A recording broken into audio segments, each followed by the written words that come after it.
ತಂತ್ರಕಥೆ ಚತುರ ನರಿ ಮತ್ತು ಕ್ರೂರ ಸಿಂಹ. ಹಳೆಯ ಕಾಲದಲ್ಲಿ ಕಾಡಿನ ನಡುವೆ ಒಂದೇ ಭಯಾನಕ ಸಮಸ್ಯೆ ಇತ್ತು, ಕ್ರೂರ ಸಿಂಹ. ಆ ಸಿಂಹ ದಿನವೂ ಯಾವುದಾದರೂ ಪ್ರಾಣಿಯನ್ನು ಬಲಿ ತೆಗೆದುಕೊಳ್ಳುತ್ತಿತ್ತು. ಎಲ್ಲಾ ಪ್ರಾಣಿಗಳೂ ಭಯಭೀತರಾಗಿದ್ದವು. ಒಂದು ದಿನ ಕಾಡಿನ ಎಲ್ಲಾ ಪ್ರಾಣಿಗಳು ಜಮಾಯಿಸಿ ಸಭೆ ಕರೆದವು. ಜಿಂಕೆ ಗಂಭೀರ ಸ್ವರದಲ್ಲಿ, ನಾವು ಹೀಗೆ ಬೆದರುತ್ತಾ ಬದುಕೋದು ಹೇಗಾದರೂ ಮುಗಿಯಬೇಕು. ಇಲ್ಲವಾದರೆ ಇಡೀ ಕಾಡಿನ ಪ್ರಾಣಿಗಳು ನಾಶವಾಗಬಹುದು. ಕೋತಿ ಪರಿಹಾರವಿಲ್ಲದಂತೆ, ಆದರೆ ಏನು ಮಾಡೋದು? ಅವನಿಗೆ ಎದುರು ಹೋದರೆ ನಮ್ಮ ಅಂತ್ಯ ನಿಶ್ಚಿತ. ಒಂದು ನರಿ, ಯೋಚಿಸಿ, ಸಮಸ್ಯೆಗೆ ಒಂದು ಸುಲಭವಾದ ಮಾರ್ಗ ಇದೆ, ನಾವು ಅವನ ಜೊತೆ ಒಪ್ಪಂದ ಮಾಡೋಣ. ಪ್ರಾಣಿಗಳು ಈ ಯೋಚನೆಯನ್ನು ಒಪ್ಪಿಕೊಂಡು ಸಿಂಹನ ಗುಹೆಯ ಕಡೆ ತೆರಳಿದವು. ಸಿಂಹನ ಗುಹೆಯಲ್ಲಿ ಪ್ರಾಣಿಗಳು ಭಯಭೀತರಾಗಿದ್ದರೂ ಅಂಗಳದ ಮುಂದೆ ಬಾಗಿಕೊಂಡು ಜಿಂಕೆ ಮಾತನಾಡಲು ಮುಂದಾಯಿತು. ಸಿಂಹ ಗರ್ಜಿಸುತ್ತಾ, ಹೇಗೆ ನೀವೆಲ್ಲ ಇಲ್ಲಿ ಬಂದಿದ್ದೀರಾ? ನೀವು ನನ್ನ ಆಹಾರವಾಗಲು ಬಂದಿದ್ದೀರಾ?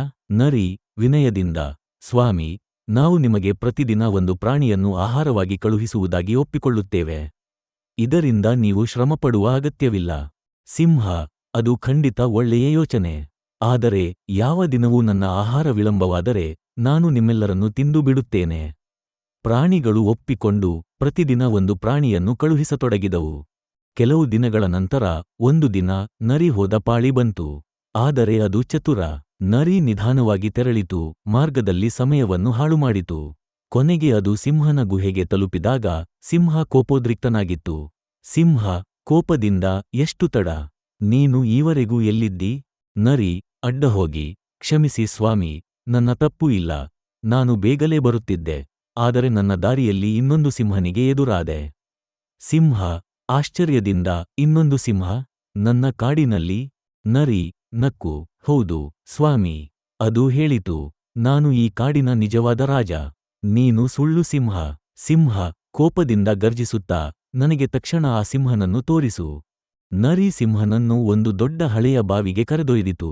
ನರಿ ಕೈ ತೋರಿಸುತ್ತಾ, ಸ್ವಾಮಿ, ಈ ಬಾವಿಯೊಳಗೆ ಅದು ಇದೆ. ಸಿಂಹ ಬಾವಿಯೊಳಗೆ ನೋಡಿ ತನ್ನ ಪ್ರತಿಬಿಂಬವನ್ನು ನೀರಿನಲ್ಲಿ ನೋಡಿತು.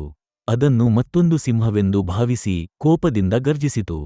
ಅದಕ್ಕುತ್ತರವಾಗಿ ನೀರಿನಲ್ಲಿನ ಪ್ರತಿಬಿಂಬವು ಹಲನುಗಿಯಿತು. ಸಿಂಹ ಇನ್ನೂ ಕೋಪಗೊಂಡು ಇನ್ನಷ್ಟು ಜೋರಾಗಿ ಗರ್ಜಿಸಿತು.